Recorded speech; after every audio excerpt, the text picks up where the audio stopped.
Denzel said, I'm gonna show you the difference between me and you. He said, I'm a movie star, you a TV star. I was the one that was harassed for years. Years. Bullied, intimidated, and sexually harassed for years. In the glitzy and glamorous world of Hollywood, where secrets lurk beneath the surface, Denzel Washington shines as a steadfast symbol of faith and purpose. He has left his mark on both stage and screen, boasting a collection of accolades including Tony, Oscar, Golden Globe, and SAG Awards. From Philadelphia to He Got Game to Glory, his timeless charm captivates audiences of all ages, showcasing his mastery in front of and behind the camera. However, behind the scenes of his illustrious career, this award-winning actor and director has been quietly dedicated to philanthropy, a side many may not be aware of. In a town where glitz often masks the truth, it's intriguing that Denzel stands out as a beacon of virtue. Meanwhile, some of the Hollywood elite seem more focused on exploiting up-and-coming artists than setting a positive example for them. And one such example is what Christian Keyes reveled recently. On the 16th of December, All the Queen's Men star Christian Keyes broke his silence about years of alleged SA from a powerful billionaire in Hollywood he says tried to climb in bed with him and offered $100,000 to strip. If you thought that Diddy-ish was crazy, you don't even know. The actor spoke his difficult truth during an hour-long Instagram Live, where he revealed that he's resigned to taking the scenic route in his career after turning down alleged offers to take his clothes off for money or return to a private residence after auditioning for a role. I didn't sell my soul or my A for success, he confessed. Keyes hopes people will believe him when he names the shady and predatory beloved public figure. He claims to have recordings of the misconduct dating back nearly 20 years. I've kept one of these on me since '05 because most predators would check your phone. Once the sexual harassment started, I was like, well, I gotta protect me. The Detroit native did not go into detail about who harassed him throughout his decades of acting, but promised to expose them soon. I want to tell it on the mountain, over the hills, and everywhere. I want to speak on it. The good news is that they don't even have to believe me. Hopefully they do, but if they don't, they can hear this person. Since the essay started, I've carried many recorder devices on me. Keychains, pens, thumb drives, all of the above. I really want to air that ish out because that bothers me when I'm alone at night. Man, the world is celebrating this person and they don't even know the shady and predatory way this person moves. Predators resent the prey that gets away. So when you don't say yes, when you don't say okay, I'll acquiesce and literally and figuratively play ball. Because we not doing that, Keyes also said this powerful person felt comfortable with the misconduct because he allegedly claimed he had multiple young black men on the payroll, and they would just show up when he requested them to be there. Despite hinting at multiple other alleged victims, Keyes referenced confidentiality and non-disclosure agreements that may keep them quiet. However, he explained that these contracts don't prevent him from turning over evidence of criminal activity. Meanwhile, Claudia Jordan corroborated his story and said that she has also been a victim of harassment and SA in Hollywood. She said that she has been groped, kissed, grabbed, and propositioned by various men and women in the industry, some of whom were her bosses, co-workers, or friends. She said that she also rejected their advances, but that it came at a cost. She said that she has been labeled as difficult, stuck up, or bitter by some of the people who tried to take advantage of her or who saw her as a threat. She said that she has also lost jobs, opportunities, and relationships because of her refusal to compromise her integrity or dignity. She said that she has been traumatized and scarred by some of the things that she has endured or witnessed. She also named some of the people who AB'd her or others, but said that she would not disclose their names publicly for legal reasons. She said that some of them are still working and thriving in the industry, while others have faced some consequences or backlash for their behavior. In any case, fans were able to put two and two together and immediately came up with their first suspect, Tyler Perry. In case you're unfamiliar, Keyes got his big break starring in several of Perry's stage plays back in the day, which ended up being the foundation of his billion-dollar production company. The two went on to work in several projects together since 2005, when Keyes says the harassment began, and is the creator of the BET series All the Queen's Men, which Perry is an executive producer of. As social media users debated if Perry may in fact be one of the individuals Keyes is hinting at, many argue that he wouldn't be still working with him if that was the truth. Others, however, took the stance that Perry's S has always been questioned, and that they wouldn't be surprised if he's named in Keyes' allegations. There were also some who argued that everyone should remain neutral until Keyes is ready to tell it all. Meanwhile, hundreds of people flooded Tyler Perry's Instagram comments with angry messages, suggesting that he may be the man who Christian was was talking about. One particular fan wrote, "I bet you are the one Christian Keys is speaking on, just like Oprah with Epstein. Black community look up to you, and you people are deadly to the black community. I can't wait for you to be exposed." A second fan added, "Surviving Tyler Perry is next. These people really be monsters." Meanwhile, another elite that has been accused of being shady is Quincy Jones. You see, Quincy's illustrious career and musical brilliance continue to serve as a wellspring of inspiration for generations to come. He has set a standard that aspiring musicians and producers can only hope to reach. It's not just about the music, it's about the art of transforming sound into emotion, a skill that Jones has honed to perfection. But, as is often the case with celebrities of his stature, Quincy Jones has not been immune to speculation and rumor. For starters, Quincy Jones' orientation has been a subject of curiosity and debate for quite some time. Adding to the intrigue are rumors and theories that Quincy Jones has allegedly used his to be a gatekeeper in the industry. The world of entertainment has always had its secrets and unwritten rules, and many believe that Jones might have used his position of influence to manipulate situations. One person who has not been shy about exposing Quincy Jones' alleged wicked ways is none other than Professor Griffin. Warner Brothers and arrested him. He set up in Hollywood. For years now, it has been suspected that Quincy Jones is the reason why actor Will Smith is allegedly secretly. In fact, rumors are flying that Will is now the gatekeeper of Hollywood after Quincy Jones. The journey began with the debut of the timeless comedy drama 6 Degrees of Separation, featuring Smith in the role of a captivating swindler. The film garnered attention as news broke that a kissing scene between Will and his co-star, Anthony Michael Hall, had been unexpectedly removed from the movie. This development triggered a wave of speculation. Did the acclaimed actor deliberately avoid the kiss to prevent scrutiny of his own? The rumors persist to this day, with the truth remaining elusive. What's more, Tisha Campbell once made allegations that Will Smith had engaged in extramarital relationships with her former spouse, Dwayne Martin. She took to Instagram to share an image accompanied by the caption. The truth always comes out in the end, no matter how hard anyone tries to hide it. Though the statement was somewhat cryptic, Tisha further expressed her thoughts in a comment stating, "And you're right, they will lie till the end. The real kiki is people will stop believing them." Many individuals perceived her deliberate capitalization of Will as a subtle jab at the rumored affair between two close friends. In addition, YouTuber Trisha Paytas accused Will Smith of exploiting her male dancers. Specifically, she said, "Jada Pinkett, we're really gonna listen.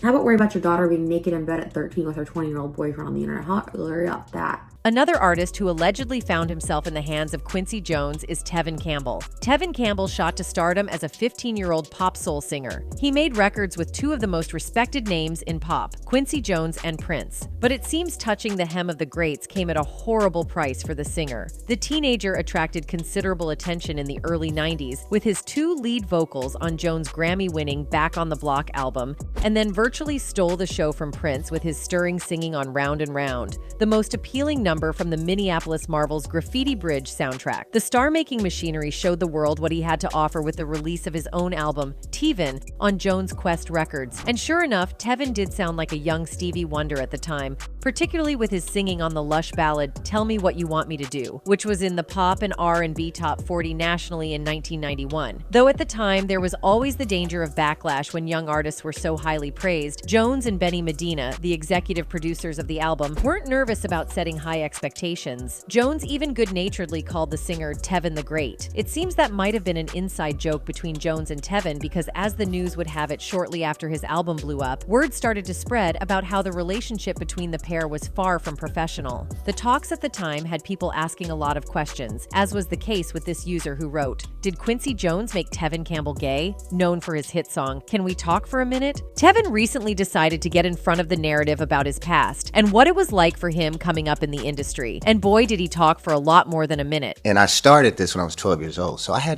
really didn't have time to sort of process all of that. What's more, Quincy has also been accused of allegedly preying on Jamie Foxx. In an interview with Access Hollywood's Scott Evans, Foxx revealed that his career very nearly took a different turn until Oprah Winfrey stepped in to give him some advice. Foxx claimed that back in 2005, he was riding high from the critical acclaim he had garnered for his performance as Ray Charles in the musical biopic Ray, a role for which he eventually won the Academy Award for Best Actor, but he claimed his celebrating had turned into non-stop partying. Suddenly, this change of events was noticed by Winfrey, and she suddenly called him up out of the blue. It was weird that she would be interested in him when he was at such a vulnerable state, but what she did after was what really raised eyebrows. She said, "You're blowing it," Foxx recalled, "because we were just out hanging. We weren't taking the moment seriously." She said, "I want to take you somewhere so you can understand the significance of what you're doing." Winfrey then took Foxx to the home of record producer Quincy Jones, where an impromptu intervention had been set up, and while Foxx was doing an uncanny impersonation of Jones, he remembers being told, "You've done a great job on Ray, but you've effed everything else up now. You got to buckle down, baby." He continued saying that Oprah then asked him if he was ready to meet the person she had taken him to, and it turned out to be Sidney Poitier. Sidney then said to Foxx, "I saw you one time.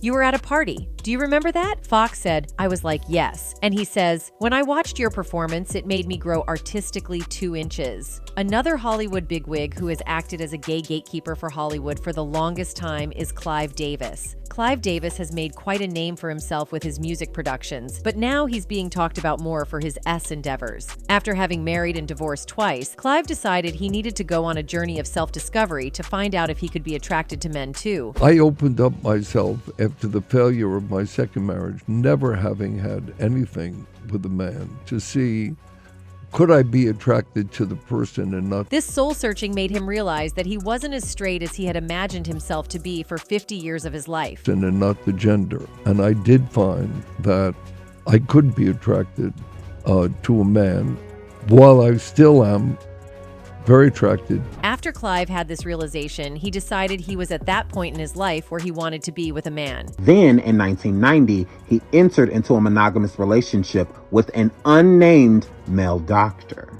That relationship ended in 2004. Now, Clive has previously revealed that he has never been ashamed of being attracted to men. "I never felt shame, no, I felt puzzled." The subject of bisexuality really needs much more discussion. It's a status that does exist. Anyway, some people claim that Clive was responsible for Diddy's rise in the music industry. It's a fact that Diddy and Clive have been really close for years. All this while, Clive has been in a monogamous relationship with a man, and Diddy has often been exposed for being secretly so the probability of the two of them actually being together is really high. Another thing that really solidifies these rumors is that Clive has been very open about sexuality and relationships. But even after these rumors going around for this long, he has never turned them down. Even Diddy has never responded or rejected these stories. Diddy met Clive when he was just a 23-year-old boy, hoping to make it in the very competitive and ruthless industry. But he managed to impress the legend Clive with his ideas for hip-hop. Clive talks about his first meeting with Diddy. He was looking for an artist who could really speak to the common people and found exactly what he was looking for in Diddy. Puffy was 23 years old and I knew the artists that I had.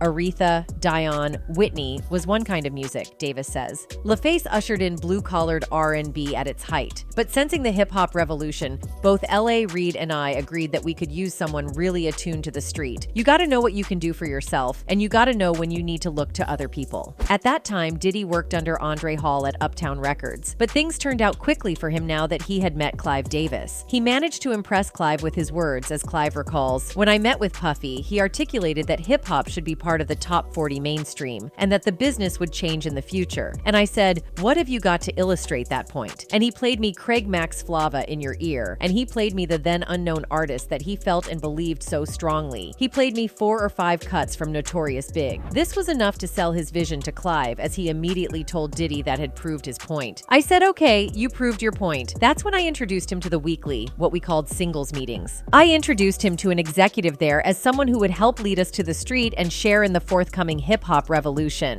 This seems like a very innocent interaction that shot Diddy immediately into stardom and fame, but the truth is quite different from what Clive has been portraying for years. Turns out, all this was just a cover for Clive to have relations with men, and Diddy wasn't the only one he did it to either. There are a lot of stories, not rumors, stories going around about Clive Davis allegedly sleeping with men, that he was allegedly having rent boys, that a lot of the artists that didn't make it all the way to like a showcase. Clive has been proven to get involved with up-and-coming artists after promising them a bright future in the music industry. Actually signing a deal that he had activity with these people before either dropping them or never signing them in the first place, more so of using them for.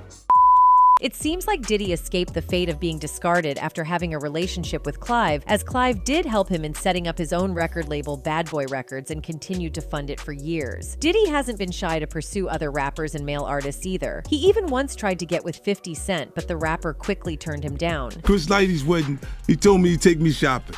I looked at him like, what'd you just say? Everybody see. Don't make like it's just me, man. Fluffy do some like, little fluffy stuff. Diddy offered to take 50 Cent shopping, which Cent quickly realized was an invitation for something more than just shopping. Even Usher had some interesting stories to tell about his time at Diddy's house. Puffy Flavor Camp. There you go.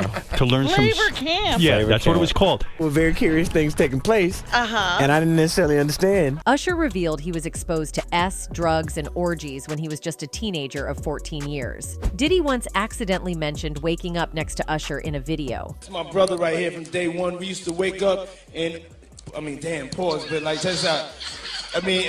Back in the days when he was like 10 and I was a little bit older, his older brother, we used to fight over the frosted flake. In any case, another industry elite who has been exposed for their sins is Jay-Z. For starters, American rapper Foxy Brown has previously confessed that her ticket to rap stardom came at a cost, and it all happened while she was young. There are rumors that she claims Jay-Z, then 27, took her V-card when she was just 15 years old, and that Hova, who as the story goes, has a horse-like you-know-what, funded her shopping trips and pampering at hair and nail salons while she was still in high school, all to get into bed with her. In the beginning, we'd jump in the van, we'd go to Maryland, we'd go anywhere.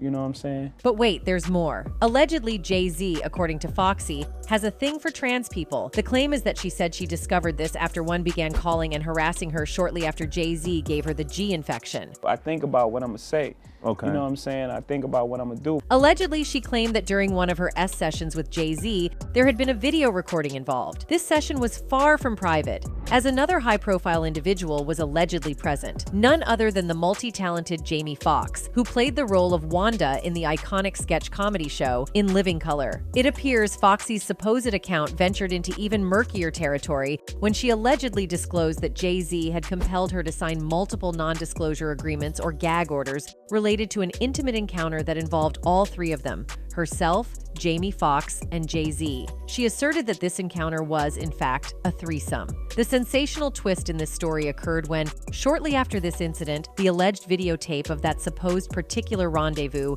mysteriously disappeared from her home. Foxy Brown firmly believes that Jay-Z had a hand in the disappearance of this tape, raising suspicions about his involvement in the alleged theft. If these allegations are accurate, it's truly heart-wrenching. The reason is quite clear. Foxy has suffered as a victim. Not only was she a victim of an infection, but she was also a victim of SA as a kid. In light of the recent revelations surrounding prominent figures in various industries, it becomes increasingly evident that Hollywood has harbored a concealed and shadowy underbelly for an extensive period. This clandestine aspect of the industry, unbeknownst to the majority of outsiders, has now come to the forefront, unveiling a long-standing and deeply rooted issue. Anyway, that's it for this video, folks. Bye.